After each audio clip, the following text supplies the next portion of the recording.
প্রিয় viewers, Myanmar গুরুত্বপূর্ণ তথ্য।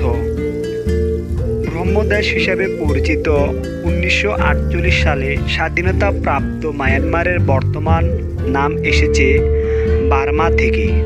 নাম সংশোধন করা হয় 1989 সালে। মায়ানমারের রাজধানী নাইপিদো। পূর্বে রাজধানী ছিল ইয়াঙ্গুন। মায়ানমারের প্রবেশপথ ইয়াঙ্গুনের পূর্ব নাম ছিল রেঙ্গুন। নাসাকা ছিল মায়ানমার সীমান্তরক্ষী বাহিনীর নাম। বর্তমান সীমান্তরক্ষী নাম হলো বিজিপি। মুংডু হলো টেকনাফে অবস্থিত মায়ানমারের জেলা। 1962 সালে জেনারেল নে উইন বা সামরিক জান্তা সরকার ক্ষমতা দখল করে। সাফরান অথবা জাফরানি বিপ্লব মায়ানমারে ঘটে।